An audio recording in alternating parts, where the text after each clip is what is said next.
Assalamualaikum warahmatullahi wabarakatuh. Salam sejahtera buat kita semua dan tetap semangat. Kita lanjutkan pertemuan kuliah teologi kita.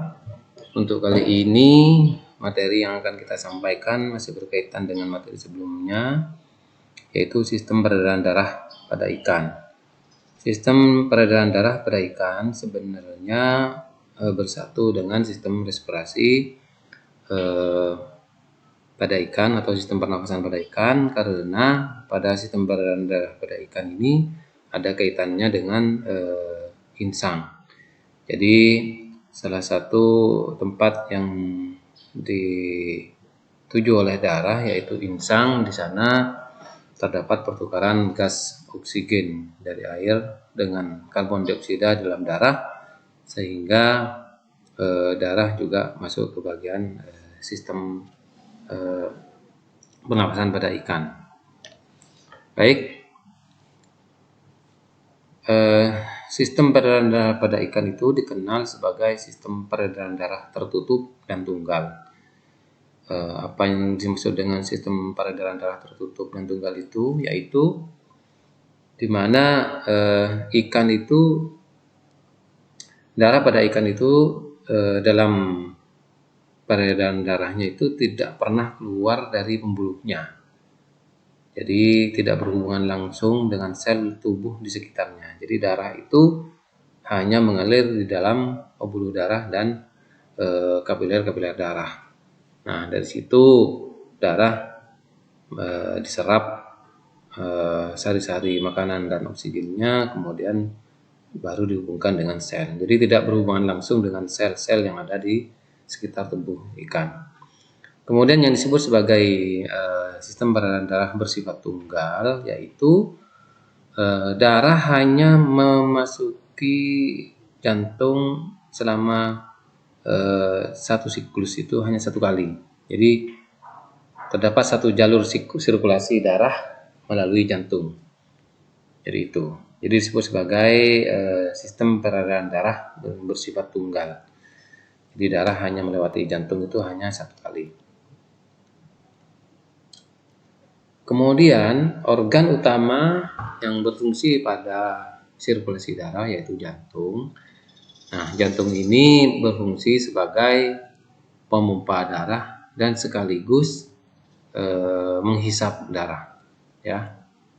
Jadi salah satu fungsinya yaitu pertama memompa, ya. Ini fungsi dari salah satu ronggannya. Yang kedua yaitu berfungsi sebagai penghisap, ya, dan dialirkan melalui pembuluh darah yang disebut sebagai vessel.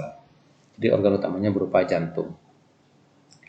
Darah ditekan mengalir keluar dari jantung melalui pembuluh arteri. Jadi pembuluh yang meninggalkan jantung itu disebut sebagai arteri. Jadi darah itu keluar dari jantung melalui pembuluh arteri, dialirkan ke seluruh tubuh sampai ke kapiler-kapiler darah. Kemudian dihisap kembali melalui pembuluh vena. Jadi pembuluh yang masuk ke jantung, yang menuju jantung disebut sebagai pembuluh vena, ya, sehingga darah itu kembali ke jantung.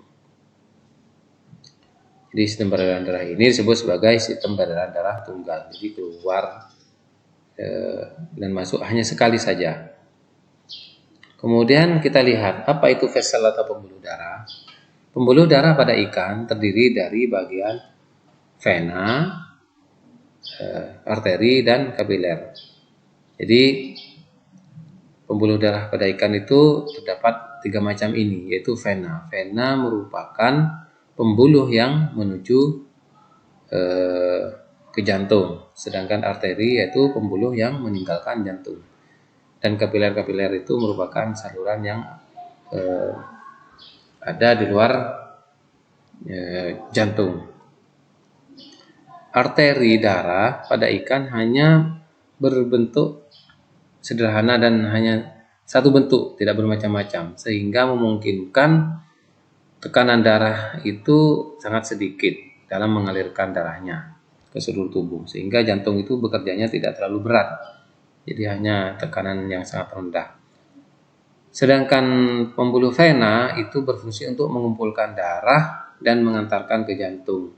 Sehingga pembuluh vena itu disebut juga sebagai reservoir, tempat tampungan ya, reservoir ya. Di mana darah itu bisa dikumpulkan sehingga membentuk sistem tekanan darah yang sangat rendah, low blood pressure system ya. Kemudian kapiler ini menghubungkan organ dan jaringan ya. Kemudian pembuluh kapiler mempunyai dinding yang sangat tipis ya, sehingga memungkinkan adanya pertukaran gas dan pertukaran sari-sari makanan dalam darah keluar dari pembuluhnya.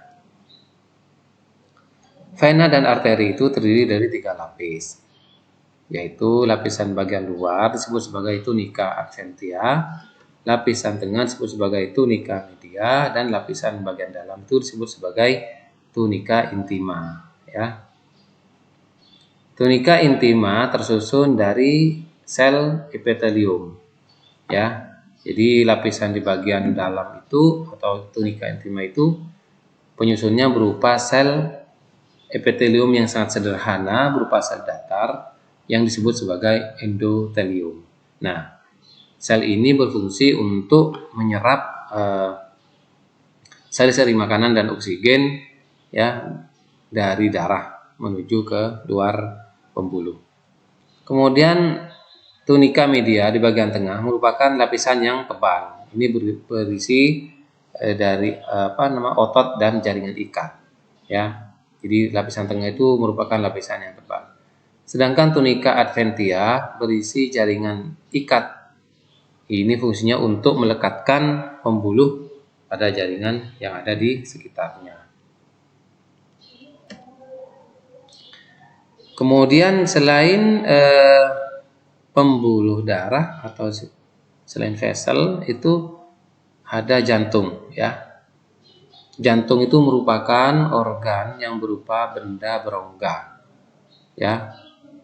Ada rongga dan terletak di dalam rongga ruang mediastinal atau bagian posterior lengkung insang. Jadi kalau mau melihat jantung itu setelah ikan itu dibedah itu pada bagian posterior lengkung insang. Jadi ada di bagian itu kita bisa lihat. Jadi kalau insang itu ada beberapa lembar gitu ya. Nanti di bagian belakang nanti kalau kita bedah itu nanti langsung berhubungan dengan bagian jantung. Terdiri atas otot licin.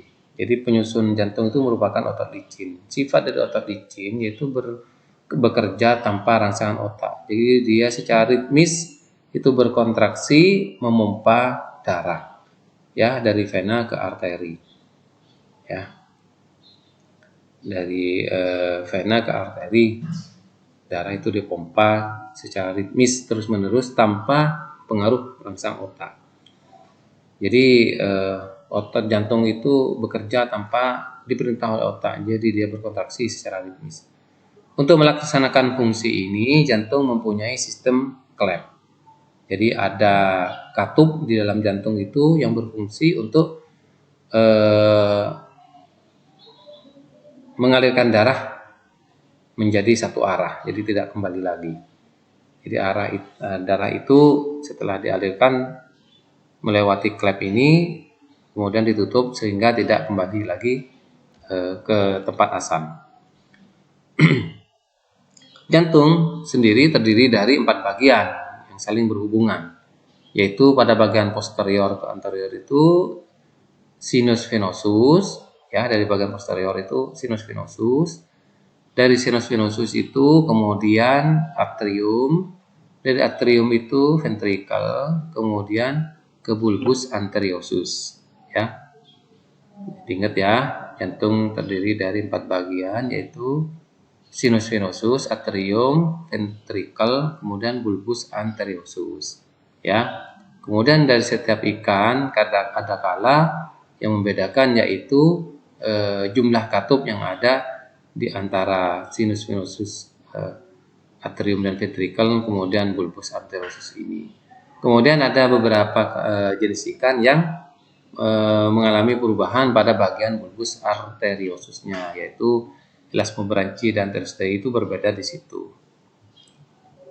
Kemudian atrium itu berdinding tipis, beda dengan ventricle, sedangkan ventricle itu berdinding tebal.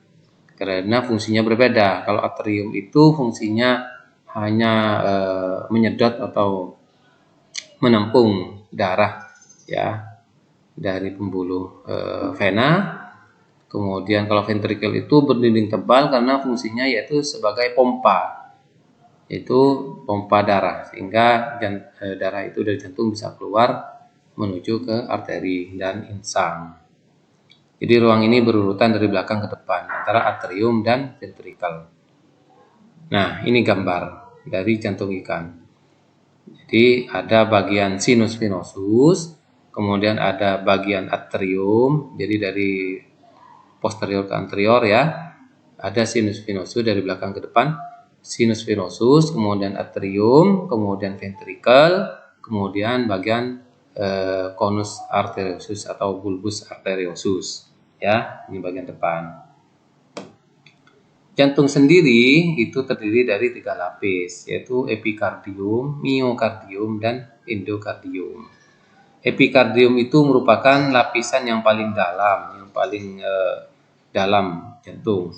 Jadi ini lapisan yang mengandung epitel dan pembuluh darah, juga di dalamnya juga ada pembuluh syaraf, ya, serta jaringan adipose. Sedangkan lapisan miokardium itu yang terlihat tebal tipisnya pada dinding jantung. Jadi miokardium pada atrium itu tipis, sedangkan pada bagian ventricle miokardiumnya itu tebal. Selain atrium dan ventricle serta sinus venosus, ya tadi jadi bagian jantung itu ada sinus venosus, atrium, ventricle, dan conus arteriosus.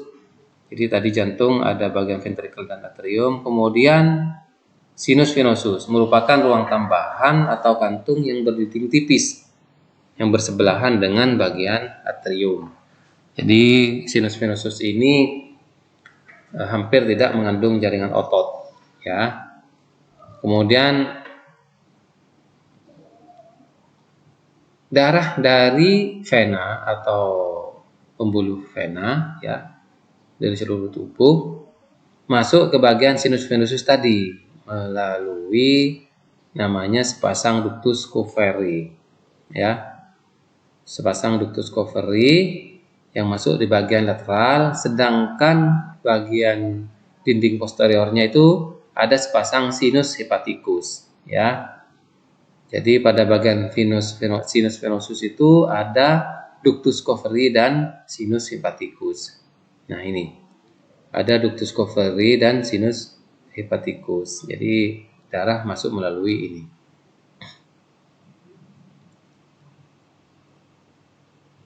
Ya, darah masuk melalui ductus Coveri dan sinus hepaticus ini masuk ke bagian sinus venosus.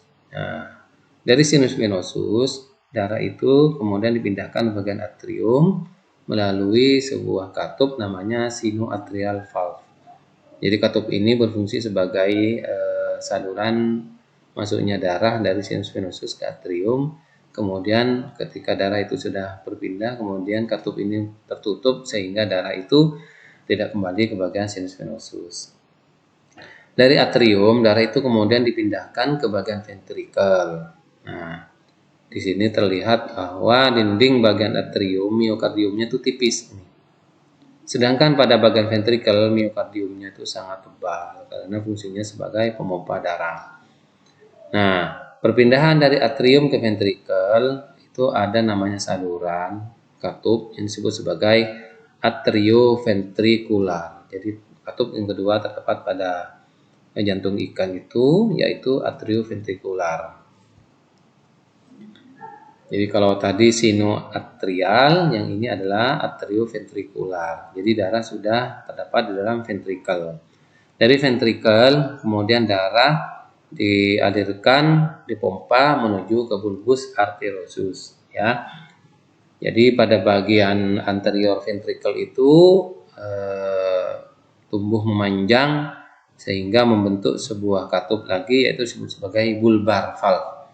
Nah, bulbar valve ini berfungsi untuk menahan darah supaya tidak kembali lagi ke ventricle setelah darah terdapat di bulbus arteriosus. Setelah dari bulbus arteriosus ini, darah kemudian dialirkan menuju ke arteri dan insang, ya.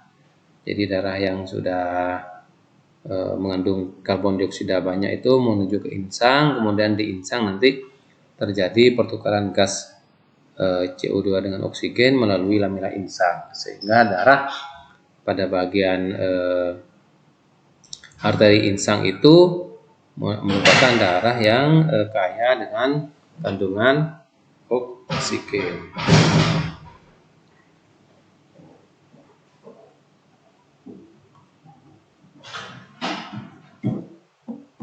Di darah masuk melalui lubang sinus atrial, ya, masuk ke dalam atrium yang berfungsi untuk menampung darah dari pembuluh vena, ya. Kemudian dari vena ini darah dialirkan ke sinusus menuju ke atrium, kemudian ke ventrikel. Atrium sendiri merupakan ruang tunggal yang dindingnya relatif tipis, bahkan tidak berotot gitu, ya. Jadi lapisan miokardinalnya itu sangat tipis dibandingkan dengan bagian ventrikel, ya. Terletak pada bagian anterior dari sinus venosus. Jadi darah setelah ke sinus venosus itu masuk ke bagian atrium melalui katup namanya seno arterial. Kemudian darah dari atrium diteruskan menuju ke rongga bagian ventrikel, bagian pompa, melalui lubang dan katup yang namanya atrioventricular valve. Jadi lubang ini dijaga oleh klep atau katup atrioventrikular supaya aliran darah yang sudah masuk ke bagian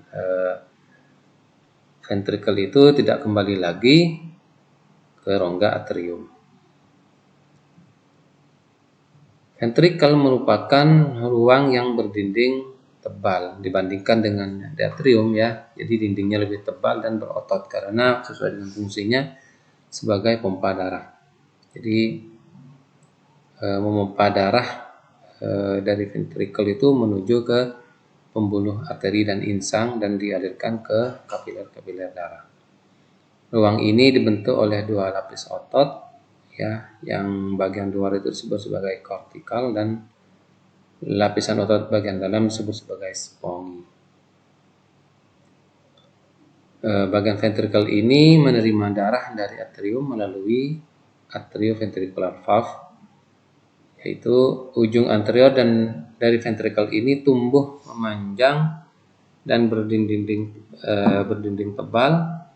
Di dalamnya terdapat suatu seri klep semilunar disebut sebagai bulbar valve, ya. Jadi ini merupakan seri katup semilunar pada bagian bulbus arteriosus, ya, pada bagian posterior bulbus arteriosus atau pada bagian anterior pada bagian ventrikel, ya.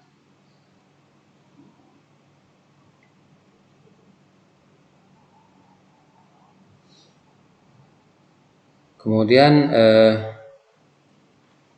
setelah darah melalui ventrikel, yaitu menuju ke bulbus arteriosus atau disebut sebagai konus arteriosus, ini terdapat perbedaan pada beberapa jenis ikan, yaitu pada Elasmo branchi bulbus arteriosusnya itu tidak berkembang dengan baik, ya. Jadi tidak mempunyai bulbus arteriosus. Sedangkan pada ikan telestei atau pada ikan yang bertulang sejati itu atau bertulang keras, konus arteriosusnya itu sudah tereduksi menjadi suatu struktur yang sangat kecil yang disebut sebagai bulbus arteriosus ini, ya. Jadi bulbus arteriosusnya ini berkembang dengan baik sehingga lebih terlihat dibandingkan pada ikan elasmobranchi. Kalau elasmobranchi itu yang terlihat adalah konus arteriosusnya dibandingkan dengan bulbus arteriosusnya.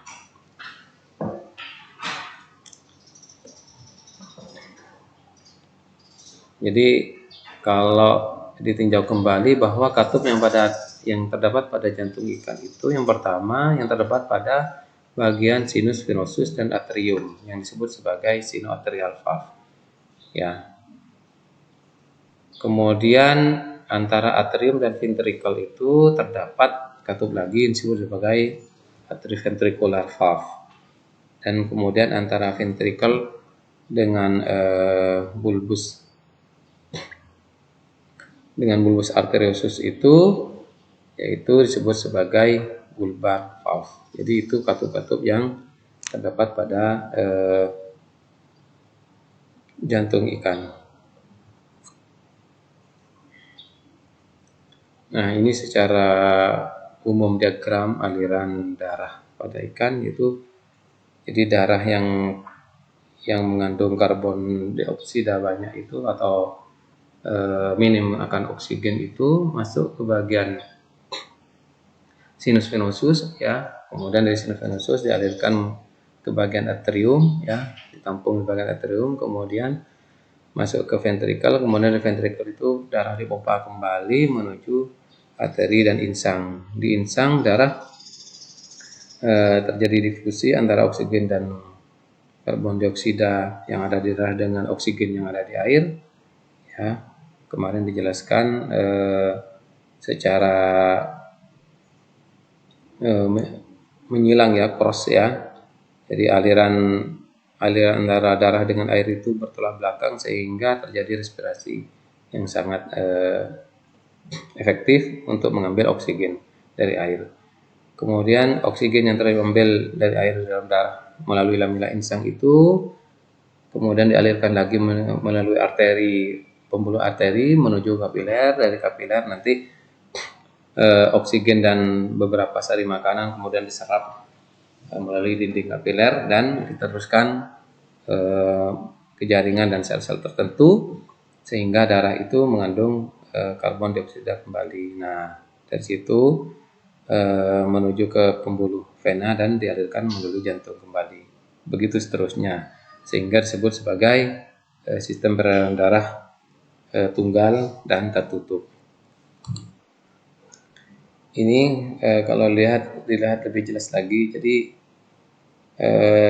darah yang melalui kapiler tadi yang kaya akan karbon dioksida dialirkan melalui pembuluh darah vena menuju ke jantung. Pertama masuk bagian atrium, ya, kemudian ke ventricle, dari ventricle menuju ke arteri. Jadi arteri merupakan pembuluh yang keluar dari jantung menuju ke insang. Nah, dari insang ini ada pertukaran dengan oksigen, jadi karbon dioksida yang ada di darah ditukar dengan oksigen yang ada di air. Kemudian dari itu darah yang kaya akan oksigen itu dialirkan lagi melalui arteri menuju ke kapiler darah. Begitu seterusnya. Nah, ini gambarnya lebih jelas